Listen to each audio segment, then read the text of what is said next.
Bueno, buenas tardes para todos. Un gusto tener la sala completa nuevamente. Ya estamos en el momento de ir arrancando. Como siempre, agradecer primero que nada a Piso 40 que nos permite el privilegio de hacer las actividades en este entorno con esta vista privilegiada de la ciudad, valga la redundancia. En esta oportunidad también agradecer a las personas que hicieron posible la actividad que tenemos hoy. Gonzalo Schwartz, que está allá en el fondo con la corbata particular, que es el director de ArtReach. Gonzalo es un uruguayo radicado en Estados Unidos hace muchos años, que tiene un centro de estudios dedicado especialmente a trabajar los temas de movilidad social, a entender cuáles son los factores que las sociedades permiten que la gente pueda tener un proyecto de vida de acuerdo a sus cualidades y no de acuerdo a las de sus padres. Hace este trabajo desde una perspectiva liberal, pero entendiendo la importancia del mismo. Y bueno, y en el día de hoy, gracias a ArtReach y a Gonzalo, tenemos el gusto de contar con Juan José Dabow. Juan José es un ex ministro de Hacienda de El Salvador, que lideró reformas bien importantes y bien potentes en su país. Además fue manager director del Banco Mundial, por lo cual también trabajó en reformas económicas en muchos países de América Latina, de África, de Asia. Y bueno, ya desde que llegó tuvimos varias charlas con él en particular y con algunos actores políticos relevantes que nos permiten, tiene un mensaje bien claro, bien nítido e importante de la posibilidad de hacer cosas y de la importancia de que los gobiernos aprovechen su liderazgo y sus oportunidades para hacer cosas que expandan las posibilidades y la calidad de vida de las personas. Así que bueno, sin mucho más le voy a dar la palabra a Juan José. Lo vamos a dejar hablar probablemente algo así como unos 30 minutos y después vamos a tener un espacio de preguntas.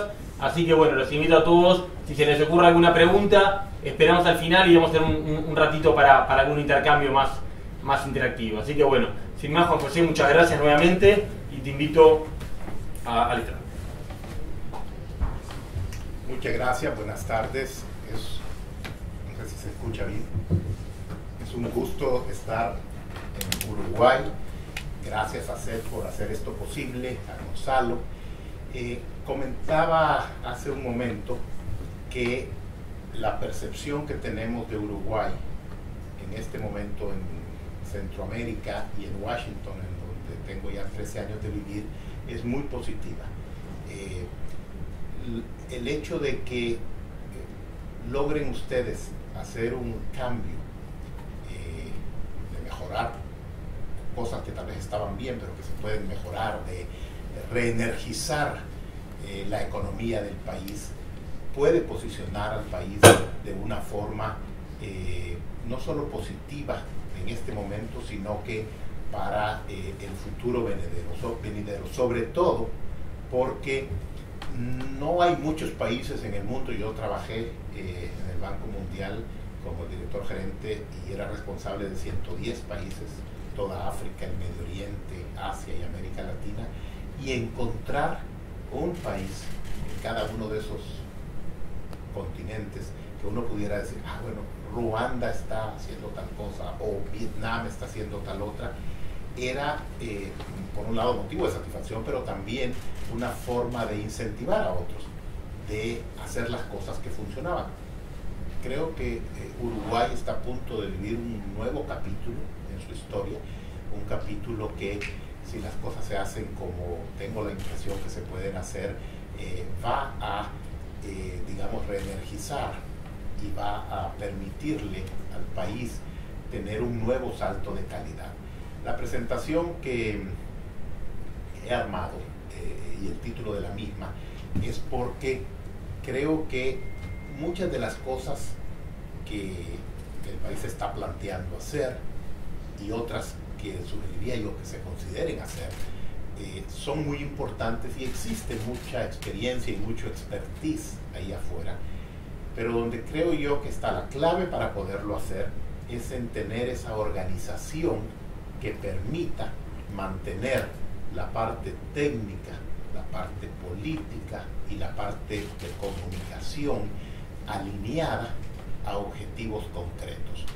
Y eso es un poco lo que yo quisiera compartir el día de hoy básicamente después de una breve introducción y de describirles, después de una breve introducción como la que estoy haciendo, les quiero contar un poco la historia de mi país, de El Salvador, en donde, digamos, hay dos páginas en esa historia, una que es la que quisiéramos volver a ver y otra que es la que quisiéramos evitar. Y la razón que voy a enfocarme en mi país, además de que es porque el que conozco mejor y donde tuve la oportunidad de contribuir un poco a los cambios, es para que Uruguay escoja en cuál de esas dos páginas quiere que su historia se escriba hacia adelante. Voy a intentar persuadirles y a otras audiencias con las que nos vamos a encontrar la importancia de tener ciertas métricas, ciertas formas de medir que verdaderamente el país está caminando en la dirección correcta. Y al final pues habrán algunas conclusiones y por supuesto, como ya se dijo, van a haber preguntas, por supuesto.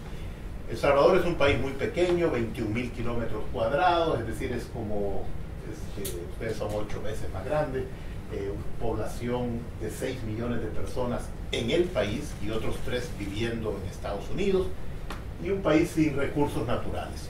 El Salvador, para aquellos que seguían la historia, entre los años 78 y el año 92, tuvimos un conflicto armado, hecho una invasión armada. La última guerra de la Guerra Fría se llevó a cabo en mi país con una destrucción muy importante, no solo de lo físico del país, sino que de su tejido social también, con poco reconocimiento, con la infraestructura altamente destruida. 5% de la población murió o sufrió y un 22% migró principalmente hacia los Estados Unidos. Y además de esa última guerra, de la Guerra Fría, El Salvador, igual que el resto de Centroamérica, tenemos una serie de desastres naturales con mucha frecuencia: huracanes, tormentas tropicales cada 2 o 3 años y terremotos casi matemáticamente cada 14 o 15 años. Digo esto porque hay entonces cierta destrucción que se da por mano del hombre y hay cierta destrucción natural que al final nos obliga a pues ser más firmes en los tipos de cambios y reformas que queremos. El Salvador de esa época, en el año 78 y 92, teníamos una extrema pobreza. Esos 45% de la población vivía con menos de $1.25 al día. Está fallando un poco. Mírame, no sé si mejor lo movemos acá, porque esto, la mitad de la población no tenía acceso a servicios públicos. Por ejemplo, obtener un teléfono tomaba 5 años y había que conocer o al jefe del sindicato o al presidente de la empresa Antel, se llamaba igual que acá, para poder tener acceso a un teléfono. La credibilidad del país sumamente baja, la deuda sobre su Producto Interno Bruto altísima, bajo crecimiento, inferior al 2%, alta corrupción, desempleo más o menos entre el sector formal y el sector informal, entre 25 y 30% de desempleo. Esto va a ser un problema, vecinos emproblemados, ya voy a decir, ya les voy a qué me refiero. Nicaragua tenía un conflicto similar al nuestro, Honduras y Guatemala acababan también de salir de problemas similares, y toda esta combinación de factores hizo también que muchas de las familias salvadoreñas se rompieran. Por un lado, la gente migraba del campo hacia la ciudad, o del campo y de las ciudades hacia los Estados Unidos. Entonces se iba el papá, o se iba la mamá, o se iban los hijos, y las familias se desarticulaban, lo que después fue caldo de cultivo para lo que son ahora las pandillas, que es un problema muy grande que tenemos. Era una época, honestamente, de muy poca esperanza. No sabíamos si íbamos a poder salir adelante y de qué forma.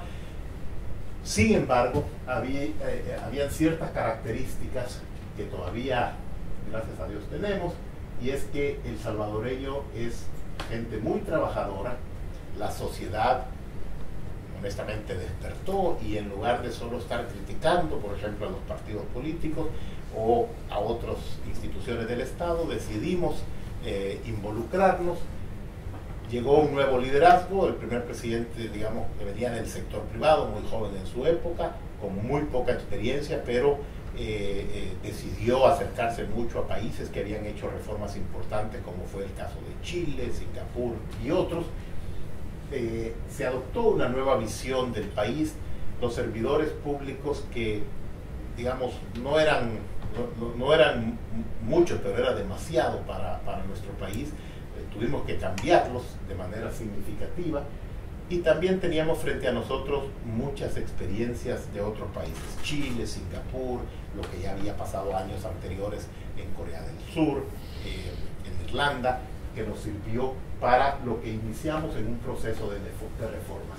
La filosofía de esas reformas que optó el país en aquella época, y yo tuve la oportunidad de servir durante 3 administraciones, 3 gobiernos, sin pertenecer a ningún partido político, primero en las empresas de energía eléctrica, luego en la empresa de teléfonos, de telecomunicaciones, y mi trabajo fue reestructurar, desregular y privatizar.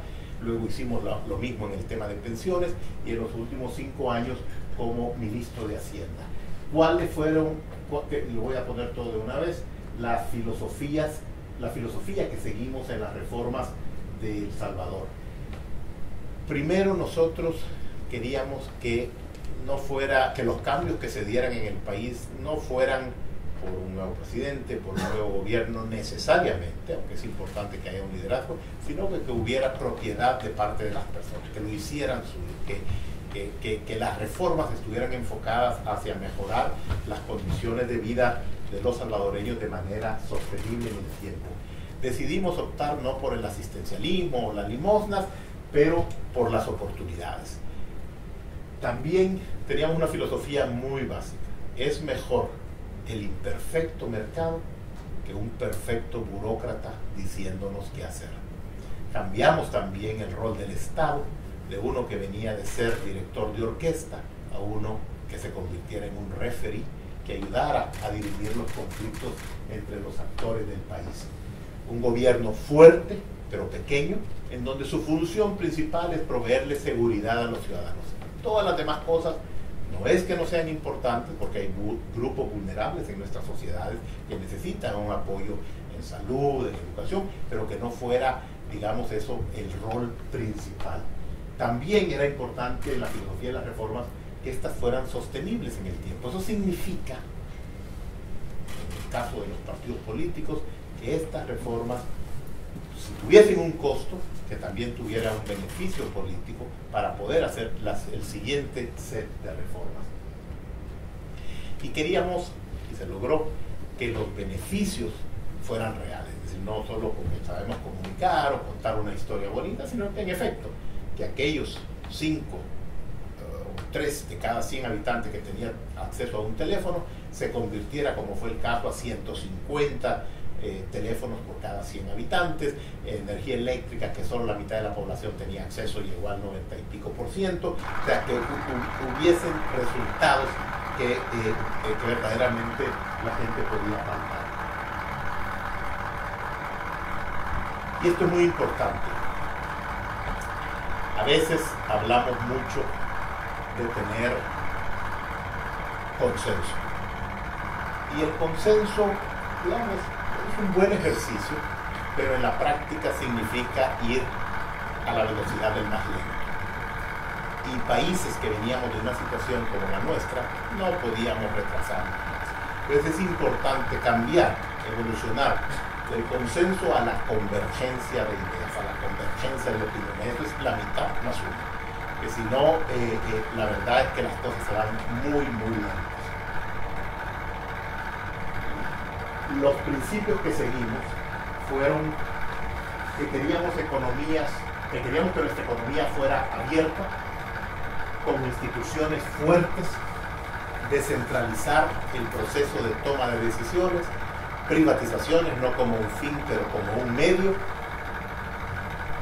maximizar la competencia y minimizar la regulación, y desarrollar el capital humano para que pudiéramos seguir hacia adelante haciendo cambios importantes en el país. ¿Qué es lo que esto produjo?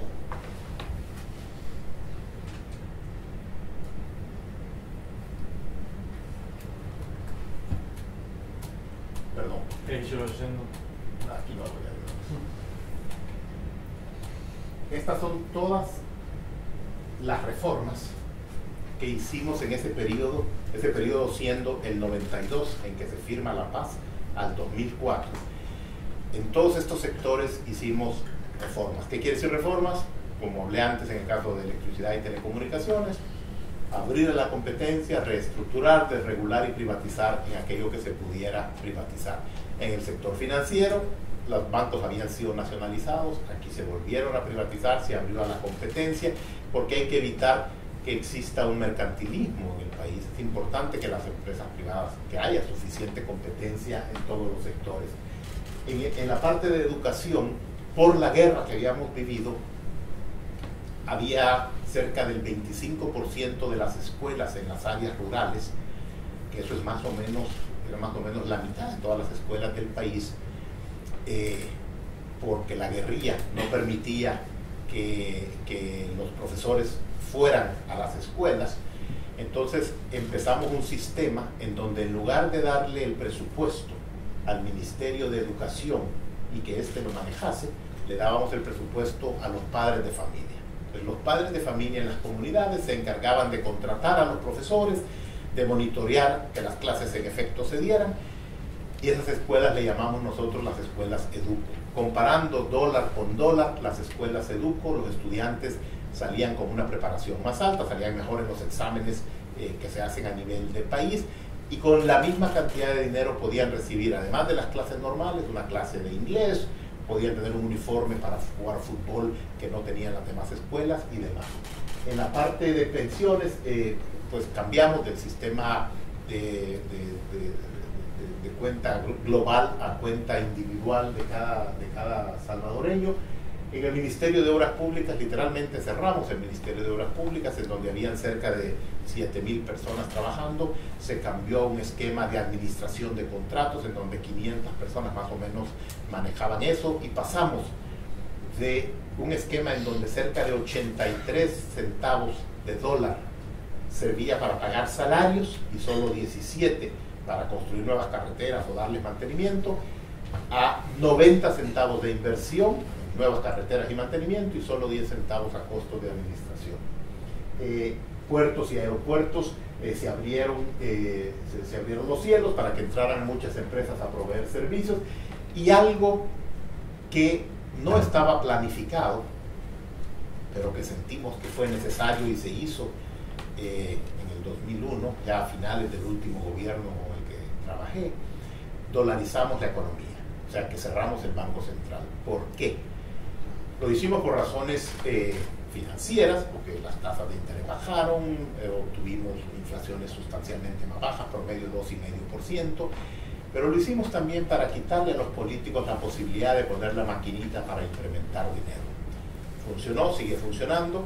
Lo hicimos también porque nuestra economía estaba de facto dolarizada, pero no podíamos tener los beneficios de la misma porque no estaba legalmente dolarizada. Del 45% de extrema pobreza logramos reducir al 19%. Más del 90% de la población alcanzó para el año 2004 acceso a todos los servicios públicos, definidos como servicios públicos, aunque lo estuviera proveyendo los privados.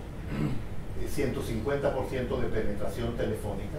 El Salvador alcanzó en el año 98 el grado de inversión, y se recuerdan un poco del plazo que les comenté de que la guerra fue del 78 al 92, en el 92 se firma la paz, donde había cero credibilidad, alto endeudamiento sobre el PIB, altísima corrupción, bajo crecimiento, 45% de la población viviendo bajo la línea de pobreza. Y para el año 98, es decir, 6 años después, ya teníamos calificación de grado de inversión, segundo después de Chile, y como van a ver, no sé si van a repartir la publicación de Wall Street Journal, pero vamos a mostrar un slide. Para el año 2000 y 2001, El Salvador le pasó incluso a Chile, a Corea del Sur, a Alemania, en muchos de los indicadores que miden qué tan bien o qué tan mal va un país.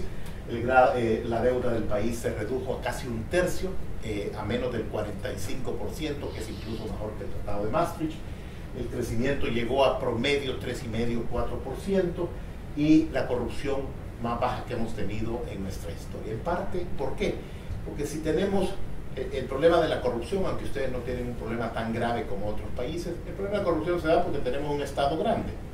Si no hubiera un Estado tan grande, pues la corrupción no sería tan grande. A la medida que el Estado se reduce a su mínima expresión, pues ya los conflictos se dan entre privados y ya no es mi plata como pagador de impuestos la que se están robando, sino que si acaso es un conflicto entre proveedores de servicios.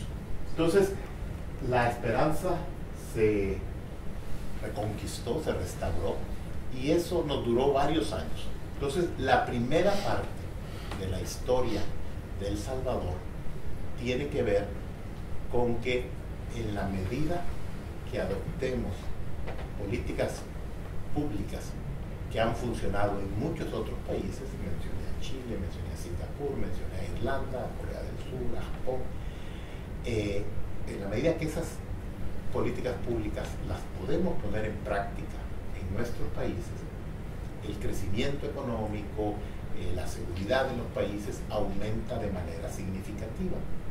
Pero también sucede lo contrario cuando abrimos las arcas y regresamos a esquemas populistas. El Salvador tuvo su guerra entre el año 78 y 92. Tuvo un periodo importante no solo de paz, sino que de crecimiento económico entre el 92 y el 2004. Y en el 2004 pensamos que ya estábamos ahí en los niveles importantes y en la arena internacional, con niveles de crecimiento, de desarrollo decente, y empezamos a querer jugar con nuevos modelos. Y tuvimos un presidente populista de derecha y luego dos gobiernos de izquierda radical que básicamente nos retrocedieron al lugar donde comenzamos. ¿Van a dar copia de esto? No, bueno, va a estar en la web disponible. Ok, bueno. Esta es una publicación, la que les comentaba antes, del año 2000, en la que El Salvador era en el año 2000 y 2001 número 12 en términos de libertad económica, según lo mide el Heritage Foundation y el Wall Street Journal, superando a muchos de los países de América Latina y de Europa, que en aquella época eran, digamos, los que se veían como modelos a seguir. O sea que un país totalmente destruido, con cero credibilidad, con 5% de su población muerta, con el 90% de la infraestructura destruida, con altísima corrupción y bajo crecimiento, es posible darle vuelta, y en un plazo relativamente corto. Esa no es la situación de ustedes. Uruguay es un país bastante estable, que tiene muchas de sus variables que nosotros no teníamos bajo control, pero corre el riesgo de sentirse que ya llegó al punto y estancarse. Y cuando uno se estanca, es como cuando uno va nadando con una mochila pesada, si uno deja de nadar, se hunde. Entonces es muy importante reconsiderar la segunda parte de la historia de El Salvador. Cuando llegó el primer gobierno de derecha populista, fue en el 2004, y los dos de izquierda, el proceso de reformas que habíamos logrado y de cambios básicamente se detuvo, y no solo se detuvo, sino que retrocedió. Les comenté que en el 92 se firmaron los acuerdos de paz. Para el año 2000, en este indicador que estoy seleccionando, que es la publicación que les mostré hace un minuto, habíamos llegado al puesto número 12 a nivel mundial. Pues miren, en el 2018, después de un gobierno de derecha populista y dos socialistas, caímos a la posición 84. Y aquí no es tanto el sentirse mal porque perdimos 70 posiciones, es porque todo esto tiene un costo, primero en la credibilidad, pero segundo financiero para el país. Yo en los años que estuve de ministro de Hacienda, jamás pedí un préstamo o acepté donaciones de países. Yo me iba a los mercados porque teníamos grado de inversión y por 25 puntos básicos yo accesaba a los mercados internacionales sin condiciones y en una forma mucho más rápida que estar dependiendo de otros países o de otras instituciones. Nos ahorramos con grado de inversión entre 150 y 200 millones de dólares en tasas de interés que pagábamos entre tener grado de inversión y no tener grado de inversión, que es lo que ahora nos cuesta por haber perdido la calificación de grado de inversión. Que esta es una forma de verlo también. Nosotros empezamos a perder la calificación, y no solo eso, sino que en otros indicadores como el de transparencia, como el de hacer negocios, entre el año 2006, que es el primer indicador una vez comenzado el gobierno que empezó en el 2004, y hasta el año pasado, caímos en todos y cada uno de los indicadores de manera significativa. De nuevo, esto tiene un costo reputacional, porque está el índice de percepción de corrupción que Transparencia Internacional califica, y otros, pero tiene también un costo financiero importante para nuestro país. Dinero que pudiera ir para apoyar programas sociales, por ejemplo, no se pueden llevar a cabo por esa razón. Pero aquí también quiero empalmar un poco con Uruguay. Y voy a hacer dos puntos en esta lámina. Estos son los mismos indicadores sobre El Salvador, casi todos están disponibles para Uruguay también. Uruguay ha sido en ese periodo de tiempo mucho más estable, o sea, esos números muestran, digamos, una línea recta que se han logrado mantener en todos esos indicadores en los últimos 10, 15 años, lo cual es positivo porque da un cierto grado de estabilidad y de predictibilidad. Lo que a mi juicio no es justificable es que sea a unos niveles relativamente malos.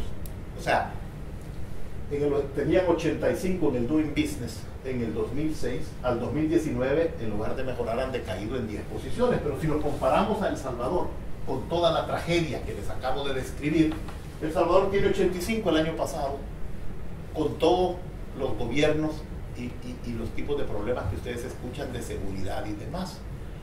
Entonces, en esa comparación lo que estoy insinuando es que la primera parte de nuestra historia moderna, la que estoy describiendo, veníamos de un ambiente de destrucción, de poca credibilidad, de alta corrupción, etcétera, etcétera, y pudimos salir adelante en un periodo de tiempo relativamente corto, porque en 6 años se dio el cambio que les describí hace poco.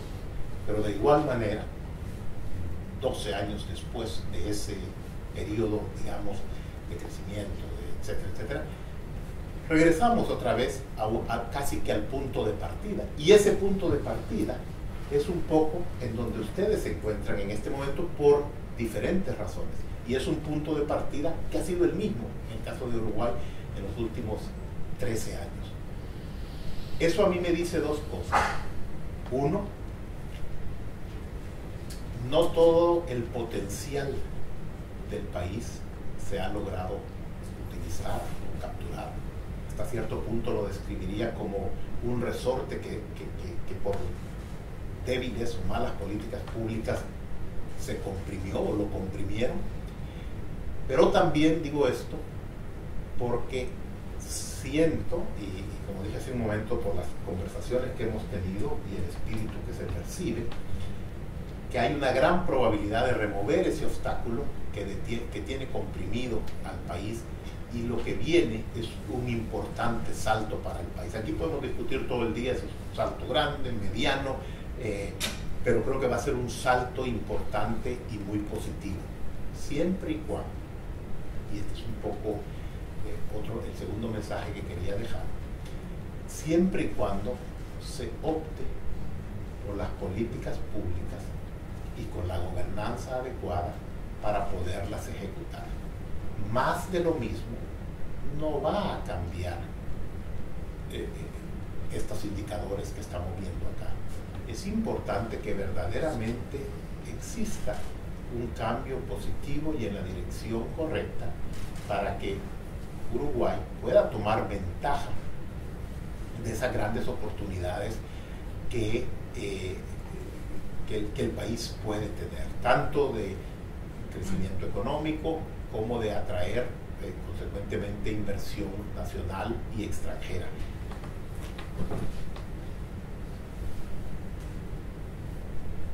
Quiero ponerles un ejemplo, una ilustración, y escogí unos años en particular de mi país. En el periodo que tuvimos estos gobiernos de izquierda que se venden y se promueven como muy cercanos a la gente que más lo necesita y que por ende todos los subsidios que yo quité como ministro de Hacienda los pusieron de vuelta. Todos esos subsidios que se pretendía llegarían a las clases más necesitadas, al final llegan solamente a los partidarios y a la gente más cercana de los políticos. Entonces la gente que ya estaba mal, la gente que estaba fregada, sigue fregada y muy descontenta, y los recursos crean un incentivo perverso para esa subasta de ver quién ofrece más de lo que no está generando.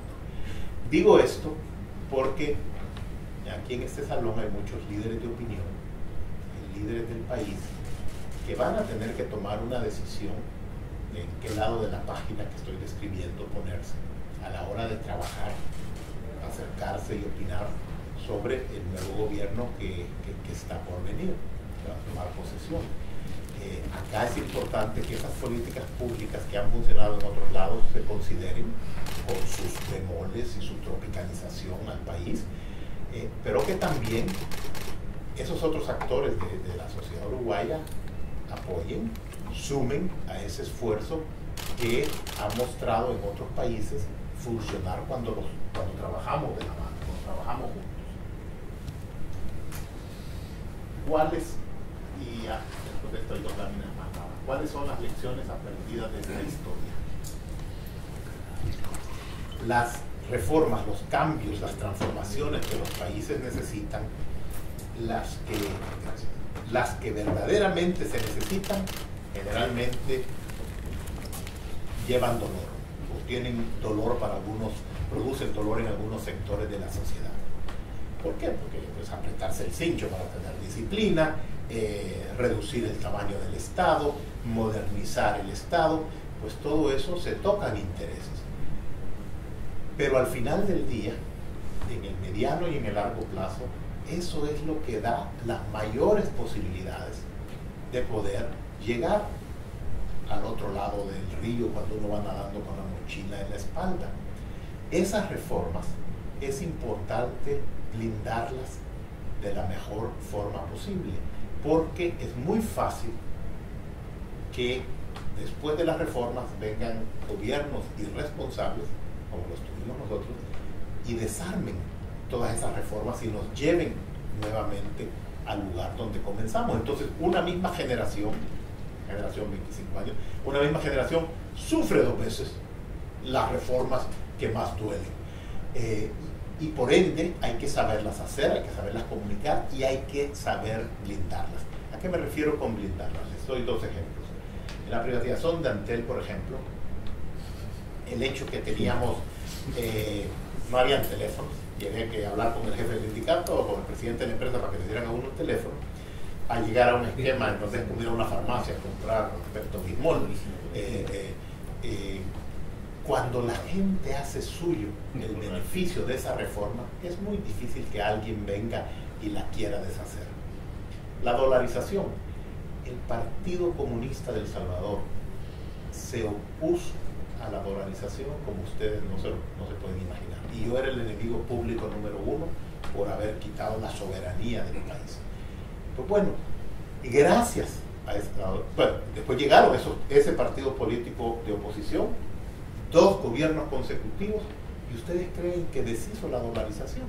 Por supuesto que no, porque eso es como casi que como agarrar una vacinica y ponérsela en la cabeza. Ya el costo político lo había tenido alguien más y el beneficio lo estaban gozando ellos. No se atrevieron, ni el populista de derecha, ni 2 de izquierda radical, desarmar la dolarización. ¿Por qué?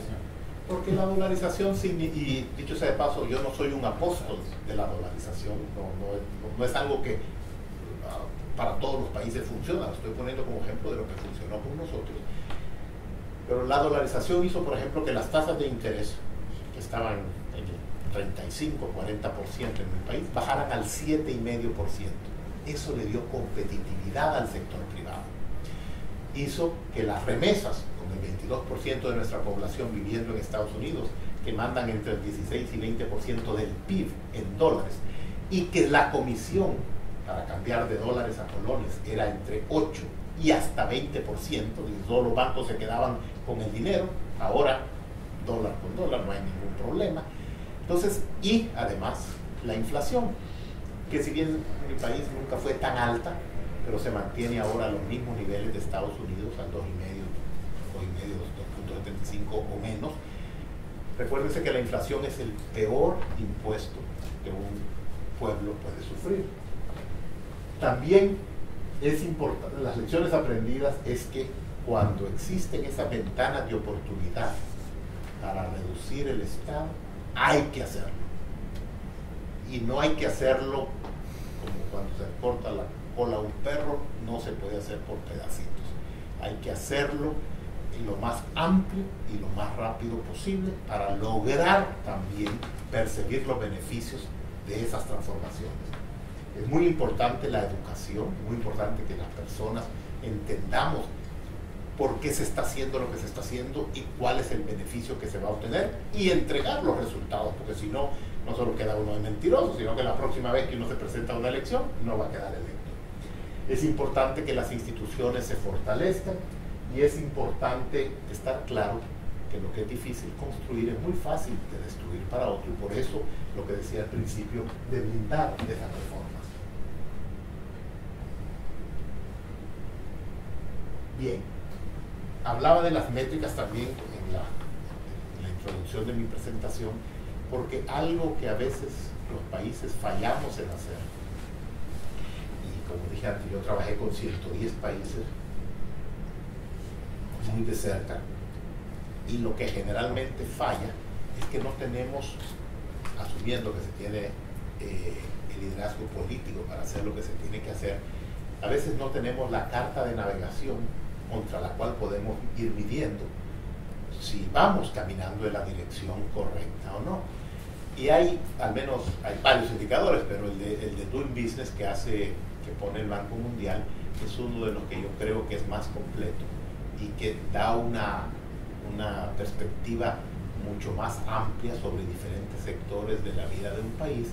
Y si tuviésemos que hacer una recomendación a este gobierno nuevo o a cualquier gobierno de otro país, es que le pongan mucha atención a este tipo de métricas para saber que en efecto estamos moviéndonos o estamos caminando en la dirección correcta.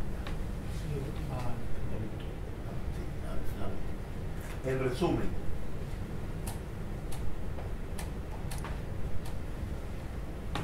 la libertad económica, que es lo que nosotros buscamos emular de otros países, en nuestro país funcionó.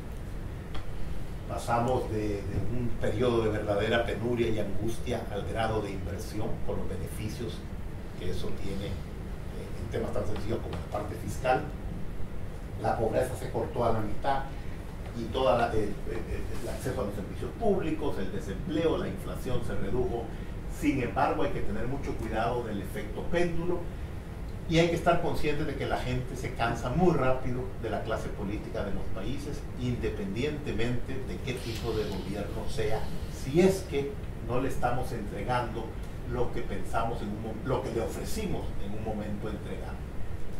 También es importante, voy a evitar de las tareas que no sé para otra audiencia, pero es muy importante recordarle a los líderes de nuestros países que la gente toma nota de las cosas que dijimos o prometimos que íbamos a hacer y más de aquellas que no hicimos, y nos pasa la cuenta, nos pasa la factura muy rápido en un periodo de gestión de gobierno. En el sector privado, yo vengo del sector privado en mi país, a veces nos acomodamos o nos acoplamos o nos adaptamos a los gobiernos, independientemente de su color, por un tema de seguridad, de control de los riesgos, asumiendo por las razones correctas, en algunos lugares por las razones inadecuadas o incorrectas.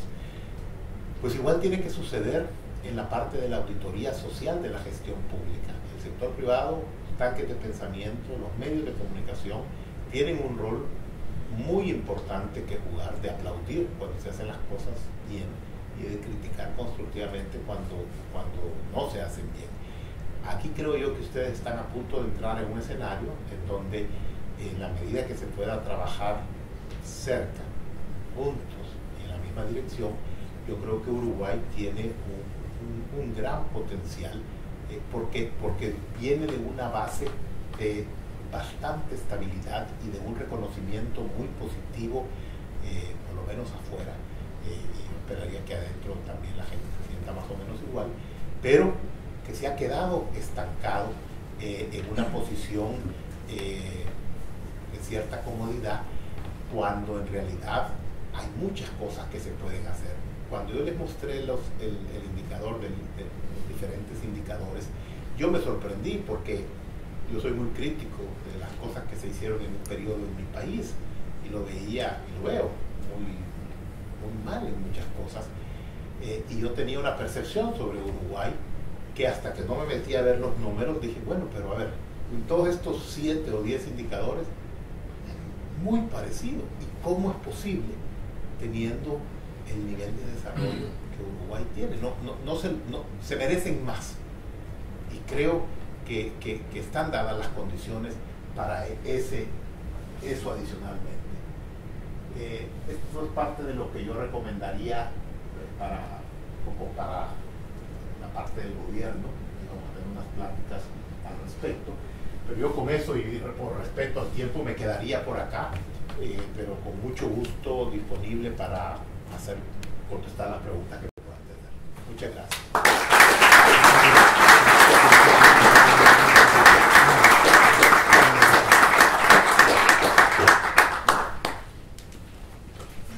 Muchas gracias, Juan José. Creo que más allá de cosas puntuales donde uno pueda estar de acuerdo o en desacuerdo, el impulso de que es posible, bueno, me voy sin batería, de que es posible hacer cosas y dar un salto de calidad a nuestros países, creo que eso lo contagiamos bien. Si les parece, vamos a abrir una ronda de preguntas, tenemos un ratito para eso. No sé si hay algún voluntario que quiera empezar. Luciano. Cuando estuvieron pasando de todo eso que venían arrastrando, muerte de un 5%, toda una crisis total, al periodo de las reformas, la gente por sentido común podría decir, bueno, vamos a las reformas, peor de lo que estamos no podemos estar. Acá en Uruguay, por ejemplo, venimos de algunas cosas que están medianamente bien y, por ejemplo, tenemos un gobierno que todavía no asumió, hay un anteproyecto de ley de consideración y ya todo el mundo salía a hacer alguna crítica. ¿Cuál es la estrategia de comunicación que mejor nos serviría para llegar al común de la población que entienda que esas reformas son necesarias, porque si no podemos llegar a ese estado crítico que se encontraban ustedes antes de esa reforma? Bueno, aquí habían algunas láminas sobre la parte de comunicación, porque es un componente sumamente importante y la gente generalmente da el beneficio de la duda inicialmente, pero si no se ven los resultados, la gente desconfía. Es muy importante para todos y cada uno de los cambios o de las reformas que en algún momento se piensen hacer, compartir de una forma muy transparente con la gente lo bueno o el costo y lo bueno que va a tener en particular una reforma. Por ejemplo, si estuviésemos hablando de pensiones, o si estuviésemos hablando de privatizar empresas estatales, o de descentralizar, o de concesionar, cualquiera que fuera la reforma o el cambio que se va a considerar, es muy importante ser muy transparente con la gente. A ver, no hay que ser como el médico tampoco, que uno llega porque tiene un dolor en el estómago y dice, mire, lo voy a operar, voy a usar un cuchillo de 40 pulgadas y voy a penetrar 17 centímetros. No, tengo que decirle, hey, tengo la tecnología, va a haber un poco de dolor, va a haber un periodo de recuperación y ya ustedes van a poder caminar bien. Es importante hablar con claridad, el suficiente nivel de detalle y entregar los resultados. Por eso, en países que tienen muchas reformas por hacer, cuando me han hecho esta pregunta, yo les digo, es importante que vayan haciendo un par de cosas al mismo tiempo. Una, aquellas, si no reformas, gestión del gobierno que me genera capital político. Por ejemplo, en el tema de seguridad, en donde el Ejecutivo no tiene que ir al Legislativo, no tiene necesariamente que negociar con la oposición y puede darle al ciudadano lo que al final del día es la razón por la cual existen los estados, para darle seguridad a los ciudadanos.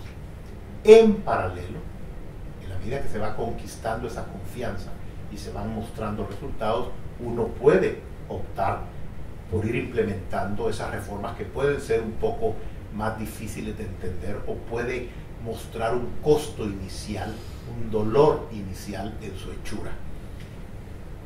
Y también es muy importante saber quién va a jugar qué rol. Hay cosas que le competen estrictamente al Ejecutivo, hay cosas que le competen al Legislativo, y también cuando yo hice la referencia sobre líderes de opinión, el sector privado, la sociedad civil de un país, es muy importante también que los líderes de opinión jueguen un rol en esas transformaciones, apoyando o criticando cuando las cosas no se hacen debidamente. Y finalizo con esto. A nosotros, en El Salvador, cuando llegó el presidente Cristiani en el año 89, venía del sector privado, joven, cero experiencia política, armó un gabinete e invitó, en el caso de El Salvador, se invitaron a los Chicago Boys de Chile, el equipo económico de Chile. Y en un tanque de pensamiento que se llama Fusades, invitó el presidente a un grupo, éramos 12 salvadoreños recién regresados al país por la guerra, estábamos algunos en Estados Unidos, algunos ahí en El Salvador, de nuevo, cero experiencia política, y se creó una relación con el equipo económico de Chile que nos ayudó mucho en las reformas que estábamos implementando.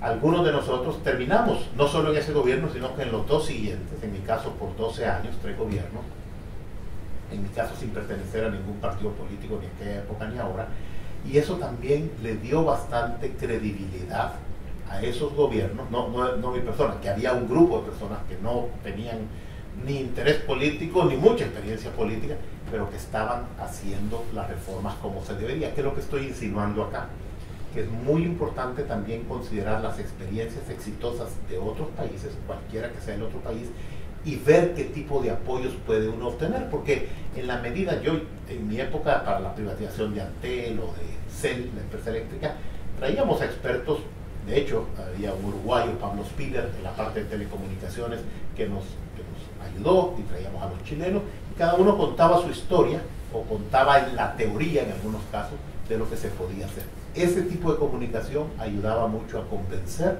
y a persuadir, no solo a los salvadoreños, pero al legislador, que en nuestro caso la oposición tenía control de la Asamblea Legislativa.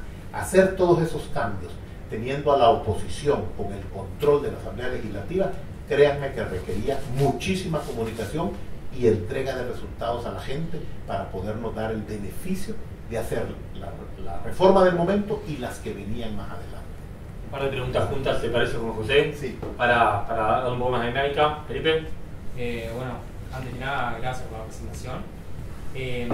Me llamó la atención el tema de sustituir beneficios por oportunidades. Quiero que nos cuentes un poco más de eso y contarnos cómo fue la transición del Ministerio de Desarrollo, creo que era, de pasar de 7.000 personas empleadas a 500. ¿Cómo fue esa transición? Con más detalle. Tomás.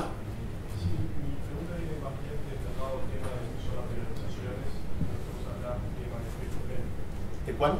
El efecto péndulo. Porque capaz que acá en Uruguay se vivió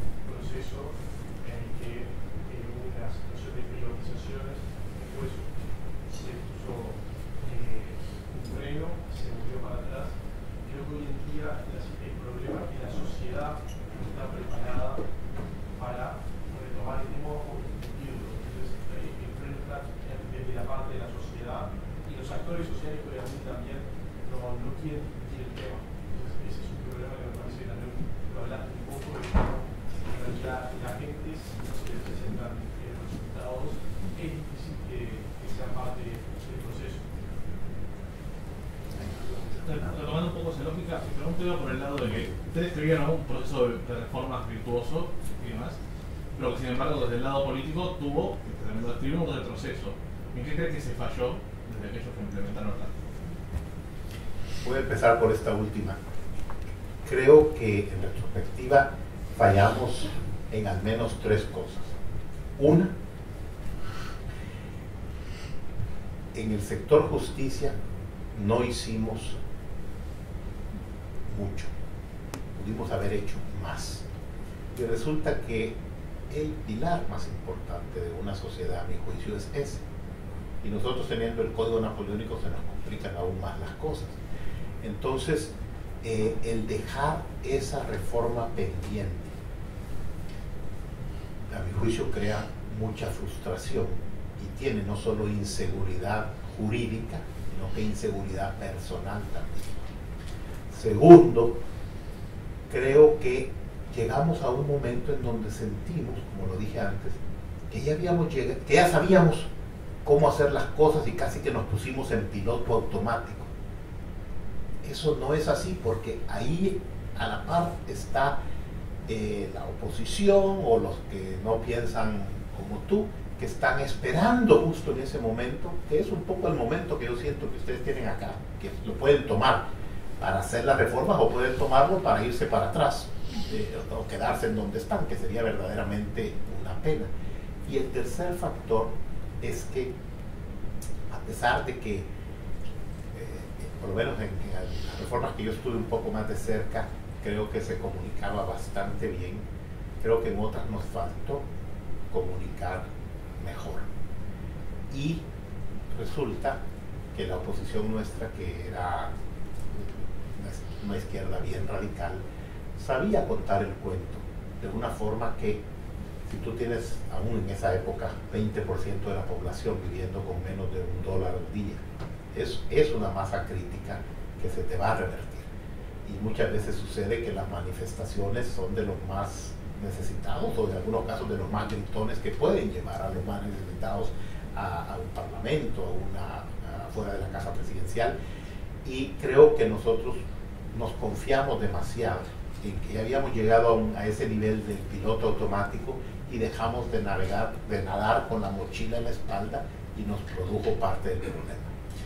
En cuanto a la pregunta sobre la percepción negativa al tema de la privatización, es totalmente entendible, porque aquí nomás en el vecindario se hicieron privatizaciones, de privatizar una empresa estatal a un monopolio público, a un monopolio privado, es más perverso, porque el monopolio privado es más efectivo, entonces saca rentas mayores, y además con la corrupción del caso. Entonces, con una experiencia que no funciona, crea un concepto muy negativo al respecto. Entonces, esa situación de hecho la vivimos nosotros, porque ya habían comenzado las privatizaciones, por ejemplo, en Argentina o en el mismo Perú, de la empresa de teléfonos, en donde básicamente se había ido de un monopolio público a un monopolio privado. Lo que nosotros hicimos antes de privatizar, abrimos a la competencia. De hecho, en el sector telecomunicaciones, yo como presidente de la empresa firmé 8 contratos de interconexión, que era una forma de crear competencia casi inmediatamente antes de privatizar. Entonces, aquí lo que estoy diciendo es que son 2 cosas. Uno, saber explicar los beneficios más que el nombre, y 2, verdaderamente hacerlo para generar beneficios para la población. La dolarización, la gente tenía un poco de oposición, por ejemplo, pero cuando nosotros les decíamos, ¿sabe qué? Usted ahorita paga $35, el equivalente, al mes por su casa, una casa de 50 metros cuadrados. Con la dolarización eso le va a bajar a 28 o a 25. Y resulta que 3 meses después, creíamos que iba a durar 12 meses para que se vieran los efectos, 3 meses después ya habían bajado, y espontáneamente, porque habían bajado las tasas de interés de 30 y pico a 7,5-8%. Entonces la gente ya, si acaso la palabra no le gustaba, pero sí le gustaba que se ahorraba 8, 10 o 15 dólares al mes por su casa, ya cuando le hablábamos y le decíamos, ¿sabe qué? Hoy vamos a hacer esta otra reforma y este va a ser el beneficio, nos creía. Entonces lo que estoy repitiendo un poco la parte de que no hay que enfocarnos tanto en el nombre, y no es un fin, la privatización, a la pregunta hecha, sino que los resultados que se quieren obtener, que se pretenden obtener. Y tu pregunta sobre, no era oportunidades, la palabra que estaba ahí es limosna, poníamos ahí versus oportunidades. Beneficios, oportunidades.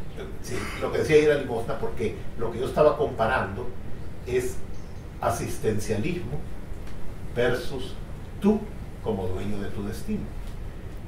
Y en muchos países, y sobre todo en muchos países de África, pero aquí también en América Latina, en el Caribe, en Haití, y en otros países también, nos hemos acostumbrado a que el Estado me resuelva mis problemas, o esperamos que el Estado me resuelva mis problemas, y lamentablemente ese no es el mejor socio para que te resuelva los problemas. Primero porque no tiene capacidad de saber lo que tú como individuo quieres, y en el momento en que tú cedes esa posibilidad de tú ser el dueño de tu destino, tú te vuelves un esclavo del Estado, básicamente. Nosotros no queríamos caer en eso, y aunque hay grupos vulnerables de la sociedad, hay dos rutas. Si tú eres Qatar o Arabia Saudita, que tienes una gran cantidad de recursos naturales y quieres redistribuir tu riqueza de esa manera, allá tú tienes las posibilidades. Pero en países como el mío, que el único recurso que tenemos es recurso humano, primero hay que crear esa riqueza para entonces pensar en cuál es el mejor mecanismo para que las personas tengan acceso a las oportunidades. Entonces, lo que estoy explicando acá no se explica de esa manera a una población que al principio la mitad vivía con menos de $1 al día. No era esa la forma de explicar. La forma de explicarla era, o la forma de ganarnos su confianza, por un lado fue con el tema de seguridad. La inseguridad después de la guerra era altísima, secuestros, violaciones y un montón de cosas. Hubo un proceso importante de darle seguridad al ciudadano. Una vez el ciudadano tiene seguridad, que ya puede salir de su casa a trabajar y que no le van a robar la billetera en el autobús, o le van a hacer algo a sus hijos mientras él se va o ella se va a trabajar, se gana tu confianza. Entonces ya tú puedes tener su atención para explicarles, ¿sabe qué? En este momento se repartía esta asistencia, ahora no, ahora vamos a generarle un trabajo, y la persona por su propio digamos, por su propia característica humana prefiere un trabajo que una bolsa de alimentos que se le entregue. E insisto, hay ciertos países, como algunos de los de África, donde esto es más acentuado, pero lo era también en mi país en aquella época, porque por el conflicto el Estado era en realidad el que respondía inicialmente al ciudadano, y tuvimos que cambiar ese rol. También estaba la referencia de director de orquesta a un árbitro, porque en efecto era un director de orquesta, nos controlaba nuestra vida, no nos dábamos cuenta incluso. Tenemos tiempo para una pregunta más, no sé, algún voluntario. Falta una cortecita. La segunda parte, la reducción de 7.000 personas a 500. Si hay alguna otra pregunta, la sumo a esa. La sumamos. Bueno, esta es una historia simpática que le voy a contar en 3 minutos. Nosotros tuvimos, dije, ante cada 14, 15 años tenemos un terremoto. Y por cierto, estamos ya en ese periodo, así que cuando vayan a Salvador, pues, asegúrense de no estar en un lugar así muy, porque ya nos va a tocar uno, ojalá que no, pero matemáticamente cada 14, 15 años tenemos un terremoto. En el 2001 tuvimos 2, quizás por eso no hemos tenido todavía el otro. Tuvimos 2, el 13 de enero y el 13 de febrero. Por cierto, ese es el año que el 1 de enero amanecimos ya dolarizados. Trajimos el 28 de diciembre $500 millones, que era la masa circulante de dólares, por barco, avión y dependiendo de los billetes y de las monedas. Y el 1 de enero ustedes iban a la tiendita más pequeña, al supermercado más grande, a la farmacia, y ya todo estaba en dólares. Ese 1 de enero, 13 días después, tuvimos un terremoto, y un mes después de ese otro terremoto que destruyó 1/3 de mi país. ¿Era lesión de causalidad, no? No. Gracias a Dios habíamos dolarizado, porque si no hubiéramos tenido una inflación espantosa. Entonces, con los terremotos, 200 y pico mil viviendas destruidas, más o menos 5 personas en una familia que su casa se destruyó, quiere decir que 1.5 millones de personas se quedaron sin vivienda de los 6 millones de ciudadanos. Además, 1/3 de la infraestructura pública destruida, o sea, un verdadero caos. Y lo que hicimos fue abrir a todo aquel que tuviera equipo de construcción en el país para que nos ayudara inicialmente a remover escombros para poder comenzar lo más básico de circular en las calles y demás. Pues aprovechamos esa crisis en convertirla en oportunidad. Y en ese momento cerramos el Ministerio de Obras Públicas. Cualquiera diría, pero qué loco, si era cuando más lo necesitaba. No, porque el Ministerio de Obras Públicas ni siquiera podía sacar de los planteles sus equipos y herramientas, y la gente pues andaba con sus familias y demás. Pero además porque no podíamos trabajar al ritmo de un Ministerio de Obras Públicas que trabajaba 3 o 4 horas efectivas en el día las personas, porque así era la costumbre. Entonces cambiamos en ese momento. Incluso la única ley que tuvimos que pasar para hacer eso fue la ley que nos permitiera pagar la indemnización a los trabajadores, porque yo necesitaba permiso del ministro de Hacienda, tenía que pedirle permiso al Congreso para poder, creo que eran 100 millones de dólares, 80 millones de dólares en indemnizaciones que tocaba pagar. Y convertimos eso en una unidad de 500 personas a administrar básicamente contratos del sector privado, y ha funcionado bastante bien. Entonces se hizo de esa crisis, se convirtió en una oportunidad. La gente lo aceptó porque literalmente, piensa tú que la gente más humilde, que su casa había estado destruida, estaba destruida en ese momento, estamos hablando una semana después de los terremotos, y de repente empieza a ver que llegan los camiones a empezar a remover los obstáculos, llegan las grúas a empezar a construir el puente que se cayó. La gente como mínimo dice, esto jamás, como cada 14 años, quiere decir que cualquier familia ha vivido 1 o 2 terremotos y podía comparar, y apreció mucho que aquí hubo una respuesta rápida y efectiva. Y eso hizo. Y de hecho el ministerio es una de las cosas que no se deshizo, ni la dolarización se deshizo, ni la privatización de Antel, ni la privatización de pensiones, ni la reforma de obras públicas se revirtió. Lo que sí se revirtió fue el tema de los subsidios, porque fue muy fácil volverlos a poner de regreso. Yo había quitado todos los subsidios, el de agua, el de electricidad, el de gas, el de transporte público, 0 subsidios. Solo había uno de agua en ciertas partes del país. Los demás se eliminaron porque no teníamos dinero para hacerlo. Pero en fin, en el tema de obras públicas, lo que nos permitió hacerlo fue esta desgracia natural que tuvimos en el país, y porque teníamos esa filosofía de que cada oportunidad que había, planificada o creada por Dios, la pudiéramos capitalizar en hacer la siguiente reforma, planificada o que nos inventáramos en ese momento como necesario.